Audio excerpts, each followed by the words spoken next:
Break ನಂತರ ಸುವರ್ಣ ನ್ಯೂಸ್ಗೆ ಮತ್ತೆ ಸ್ವಾಗತ. IPL ಸ್ಪಾಟ್ ಫಿಕ್ಸಿಂಗ್ ಪ್ರಕರಣ ಸಂಬಂಧ ಇವತ್ತು ದೆಹಲಿ ಪೊಲೀಸರು 6,000 ಪುಟಗಳ ಚಾರ್ಜ್ ಶೀಟ್ ಸಲ್ಲಿಸಿದ್ದಾರೆ. ವಿಶೇಷವೆಂದರೆ ಈ ಆರೋಪ ಪಟ್ಟಿಯಲ್ಲಿ ಭೂಗತ ಪಾತಕಿಗಳಾದ ದಾವೂದ್ ಇಬ್ರಾಹಿಂ, ಛೋಟಾ ಶಕೀಲ್ ಹೆಸರು ಕೂಡ ಪ್ರಸ್ತಾಪವಾಗಿದೆ. ಜೊತೆಗೆ BCCI ಮೇಲೂ ಕೆಂಡ ಕಾರಿದೆ.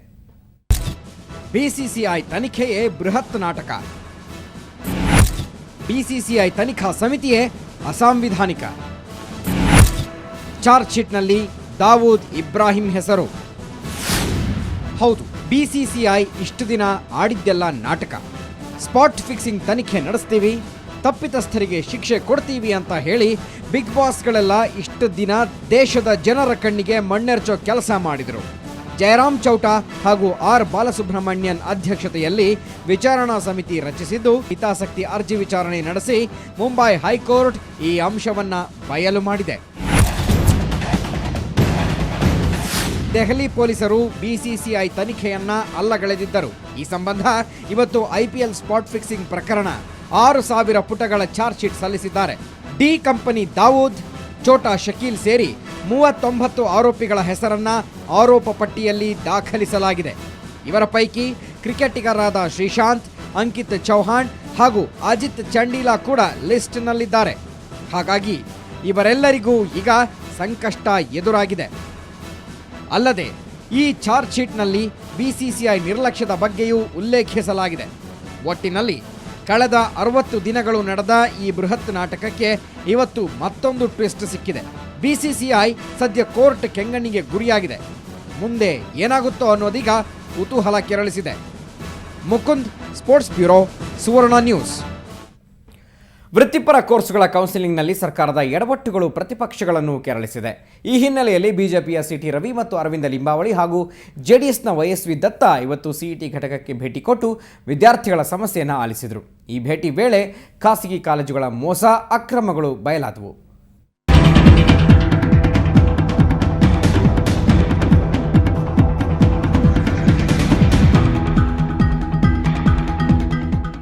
ವೃತ್ತಿಪರ ಕೋರ್ಸ್ಗಳಿಗೆ CET ಸೆಲ್ನಲ್ಲಿ 2ನೇ ಸುತ್ತಿನ ಕೌನ್ಸಿಲಿಂಗ್ ನಡೀತಿದೆ. ಆದರೆ ವಿದ್ಯಾರ್ಥಿಗಳ ಸಮಸ್ಯೆಗಳು ಮಾತ್ರ ಬಗೆಹರಿಯುತ್ತಿಲ್ಲ. ಹೀಗಾಗಿ ವಿದ್ಯಾರ್ಥಿಗಳ ಸಮಸ್ಯೆಗಳನ್ನು ಆಲಿಸಲು ಮಾಜಿ ಸಚಿವರಾದ CT ರವಿ, ಅರವಿಂದ್ ಲಿಂಬಾವಳಿ ಮತ್ತು YSV ದತ್ತ ಭೇಟಿ ನೀಡಿದರು. ಖಾಸಗಿ ಕಾಲೇಜುಗಳಿಗೆ ಹಣ ಮಾಡಿಕೊಳ್ಳಲು ಸರ್ಕಾರ ಸಹಕರಿಸುತ್ತಿದ್ದು, ಈ ಬಗ್ಗೆ ಸಮಗ್ರ ತನಿಖೆ ನಡೆಯಬೇಕು ಅಂತ ಆಗ್ರಹಿಸಿದರು. ದೊಡ್ಡ ಪ್ರಮಾಣದ ಅವ್ಯವಹಾರ ನಡೆದಿದೆ ಅಂತ ನಮಗಿಬ್ಬರಿಗೂ ಗುಮಾನಿ ಇದೆ. ಇಲ್ಲಿ ಬಂದ ನಂತರ ಆ ಗುಮಾನಿ ಭಾಳ ಸ್ಪಷ್ಟವಾಗಿ ಕನ್ಫರ್ಮ್ ಆಗ್ತಾ ಇದೆ. ನಮಗೆ ಆನ್ಲೈನ್ ಸಿಸ್ಟಮನ್ನು ಮಾಡಿದರೂ ಕೂಡ ಅದರಲ್ಲಿ ಸೀಟ್ ಅವೈಲಬಿಲಿಟಿ ಯಾವ್ಯಾವ ಕಾಲೇಜಿನಲ್ಲಿ ಏನಿದೆ ಅನ್ನುವಂಥ ಅವೈಲಬಿಲಿಟಿ ಇಲ್ಲದೇ ಇರತಕ್ಕಂಥದ್ದು ಮತ್ತು ಅಡ್ಮಿಷನ್ ಫೀಸ್ ಏನಿದೆ ಅದನ್ನು 2, 3, 4, 5 ಪಟ್ಟಿನಷ್ಟು ಕಾಲೇಜುಗಳನ್ನು ಕಲೆಕ್ಟ್ ಮಾಡ್ತಾ ಇರೋವಂಥದ್ದು.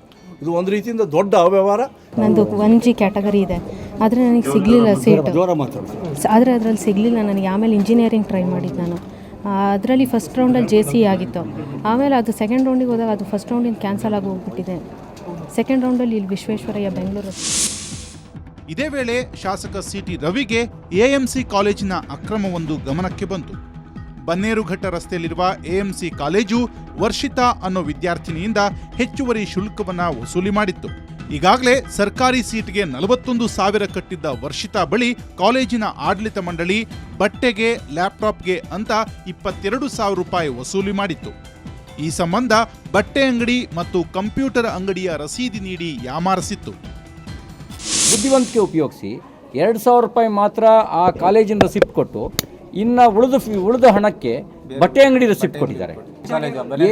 ಬನ್ನೇರುಘಟ್ಟ ರೋಡ್ನ AMC ಕಾಲೇಜಿನವರು ಬಟ್ಟೆ ಅಂಗಡಿಯ ಕೊಟ್ಟಿದ್ದಾರೆ. ಆಚಾರ್ಯ ಕಾಲೇಜಿನಲ್ಲಿ 41,600 ರೂಪಾಯಿ CET ಫೀಸ್ ಅಲ್ದಲೇ 33,000 ರೂಪಾಯಿ ಫೀಸ್ ಕಟ್ಸ್ಕೊಂಡಿದ್ದಾರೆ. ಅದಕ್ಕೆ ರಸೀತಿ ಕೊಟ್ಟಿದ್ದಾರೆ. ಇದಲ್ಲದೆ ನೀವು ಯೂನಿಫಾರ್ಮಿಗೆ ಹೆಚ್ಚುವರಿ ದುಡ್ಡು ಕೊಡಬೇಕು ಅಂತ ಹೇಳಿದ್ದಾರೆ. ಇದೊಂದು ರೀತಿಯ ಹಗಲು ದರೋಡೆ. ಇನ್ನು ABVP ಕಾರ್ಯಕರ್ತರು ಸೀಟ್ ಬ್ಲಾಕಿಂಗ್, ಸೀಟ್ ಹಂಚಿಕೆಯಲ್ಲಿನ ತಾರತಮ್ಯವನ್ನು ಖಂಡಿಸಿ CET ಘಟಕದ ಮುಂದೆ ಪ್ರತಿಭಟನೆ ನಡೆಸಿದರು.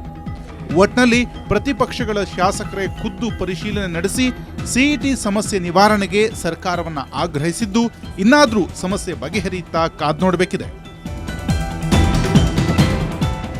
ಕ್ಯಾಮರಾಮನ್ ಮಂಜು ಜೊತೆ ಮಸೂದ್ ದೊಡ್ಡೆಬಾಗ್ಲು, ಸುವರ್ಣ ನ್ಯೂಸ್.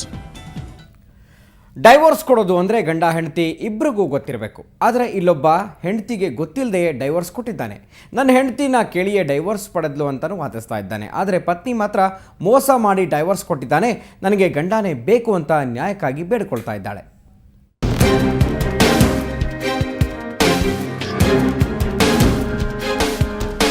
ಅಂಗಡಿಯಲ್ಲಿ ನಿಂತಿರೋ ಇವರು ಮಲ್ಲಿಕಾರ್ಜುನ ಅಲಿಯಾಸ್ ಮಲ್ಲಣ್ಣ.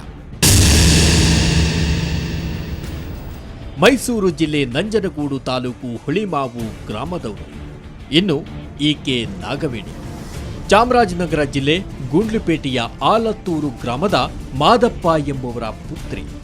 ಈ ಮಲ್ಲಣ್ಣನ ಮಾಜಿ ಪತ್ನಿ. ಇಷ್ಟಕ್ಕೂ ವಿಷಯ ಏನಪ್ಪಾ ಅಂದ್ರೆ ಈಕೆಗೆ ಗೊತ್ತಿಲ್ಲದೆಯೇ ಗಂಡ ಡೈವೋರ್ಸ್ ಕೊಟ್ಟಿದ್ದಾನಂತೆ. ನನಗೆ ಮೋಸವಾಗಿದೆ, ನ್ಯಾಯ ಕೊಡಿಸಿ ಅಂತ ಕಣ್ಣೀರಿಡುತ್ತಿದ್ದಾಳೆ. 2010 ಜೂನ್ 14ರಂದು ಮಲ್ಲಿಕಾರ್ಜುನ ಜೊತೆ ನಾಗವೇಣಿ ಮದುವೆಯಾಗಿತ್ತು. ಆದರೆ ಮದುವೆಯಾದ 3 ತಿಂಗಳಲ್ಲಿ ಇವರ ಸಂಸಾರದಲ್ಲಿ ಬಿರುಕು ಕಾಣಿಸಿಕೊಂಡಿದೆ.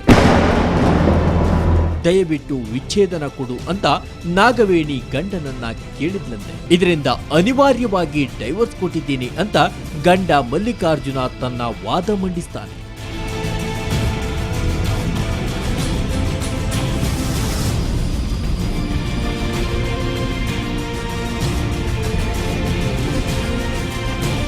ಮದುವೆಯಾಗಿ 3 ವರ್ಷ ಆಗಿದ್ರು ನಮಗೂ ಅವ್ರಿಗೂ ಯಾವುದೇ ಥರದ ದಾಂಪತ್ಯ ಜೀವನ ಸಂಬಂಧ ಇಲ್ಲ. ಅಂದರೆ ಅವರು ನಮ್ಮಲ್ಲಿ ಇಷ್ಟವಿಲ್ಲ ಬಾಳೋದಕ್ಕೆ ಅಂತ. ಜೊತೆಗೆ ಅವರೂರಲ್ಲಿ ಯಾರನ್ನ ಬೇರೆ ಹೇಳ್ಬೇಕಂದ್ರೆ ಬೇರೆ ಥರ ಇದೆ. ನಮ್ಮ ಇಲ್ಲಿ ಬದುಕೋಕ್ಕೆ ನನಗೆ ಇಷ್ಟ ಇಲ್ಲ. ಬೇರೆ ಜೊತೆ ಆಫರ್ ಇದೆ ಸರ್. ಆದರೆ ನಾಗವೇಣಿ ಹೇಳೋದೇ ಬೇರೆ. ಅದೊಂದು ದಿನ ಆಧಾರ್ ಕಾರ್ಡ್ ಮಾಡಿಸಲು ಅಫಿಡವಿಟ್ಗೆ ಸಹಿ ಹಾಕಬೇಕು ಬಾ ಅಂತ ವಕೀಲರ ಬಳಿ ಕರೆದೊಯ್ದ ಗಂಡ ಡೈವೋರ್ಸ್ ಅಪ್ಲಿಕೇಶನ್ಗೆ ಸಹಿ ಹಾಕಿಸಿದ್ದಂತೆ. ತುಂಬ ಅನ್ಯಾಯ ಆಗಿದೆ. ಅವರು ಲಾಯರ್ ಹತ್ರ ಅಫಿಡವಿಟ್ ಮಾಡಿಸ್ಬೇಕು ಅಂದ್ಬಿಟ್ಟು ಕರ್ಕೊಂಡೋಗಿ ನನಗೆ ಡೈವೋರ್ಸ್ ಕೊಡಿಸಿದ್ದಾರೆ. ಹೋಗಿ ಅಫಿಡವಿಟ್ ತಗೋಬೇಕು, ಐಡೆಂಟಿ ಕಾರ್ಡ್ ಮಾಡ್ಸೋಕ್ಕೆ ಅಂದ್ಬಿಟ್ಟು ಕರ್ಕೊಂಡೋಗಿ ನನ್ನ ಈ ಥರ ಎಲ್ಲ ಮಾಡಿ ನನಗೆ ಅನ್ಯಾಯ ಕೂಡ ಮಾಡಿದ್ದಾರೆ. ಅಲ್ಲೋಗಿ ಮತ್ತೆ ಹೋದಾಗ ಕೋರ್ಟ್ ಒಳಗಡೆ ಹೋದಾಗ ಮೀಡಿಯೇಷನ್ ಅವರು ಸಹ ನನ್ನ ಏನೇ ಅಂತ ಸರಿಯಾಗಿ ವಿಚಾರಿಸಲಿಲ್ಲ. ನಾನು ಜಾಸ್ತಿ ಓದಿಲ್ಲ, ಅದ್ರ ಬಗ್ಗೆ ಡೈವೋರ್ಸ್ ಬಗ್ಗೆ ತಿಳುವಳಿಕೆ ಇರೋಕ್ಕೆ ನಾನು ಜಾಸ್ತಿ ಓದಿಲ್ಲ. ನನ್ನ ಮುಗ್ಧತನನ ತುಂಬ ದುರುಪಯೋಗ ಪಡಿಸ್ಕೊಬಿಟ್ಟಿದ್ದಾರೆ ಅವರು. ಇನ್ನು ಇವರಿಬ್ಬರ ಸಂಸಾರವನ್ನ ಸರಿ ಮಾಡಲು ಹುಳಿಮಾವು ಗ್ರಾಮದ ಮುಖಂಡರು ರಾಜಿ ಪಂಚಾಯಿತಿ ನಡೆಸಿ ಮಲ್ಲಿಕಾರ್ಜುನನೇ ತಪ್ಪಿತಸ್ಥ ಅಂತ ತೀರ್ಮಾನಿಸಿದ್ದಾರೆ. ಜೊತೆಗೆ ಇದೇ ಹುಡುಗಿಯನ್ನ ಮದುವೆಯಾಗು ಅಂತ ಹೇಳಿ ಬಹಿಷ್ಕಾರ ಹಾಕಿದ್ದಾರೆ. ಒಟ್ನಲ್ಲಿ ಆಕೆಗೆ ಗಂಡ ಬೇಕು, ಈತನಿಗೆ ಹೆಂಡತಿ ಬೇಡ ಎಂಬಂತಾಗಿ ಸಂಸಾರದ ಗುಟ್ಟು ಬೀದಿಗೆ ಬಂದು ನಿಂತಿದೆ. ಮೈಸೂರಿನಿಂದ ಕ್ಯಾಮರಾಮನ್ ನವೀನ್ ಹಾಗೂ ಪುಟ್ಟರಾಜು ಜೊತೆ ಸೋಮಶೇಖರ್, ಸುವರ್ಣ ನ್ಯೂಸ್. ಮತ್ತಷ್ಟು ಸುದ್ದಿಗಳು ಬ್ರೇಕ್ನ ನಂತರ.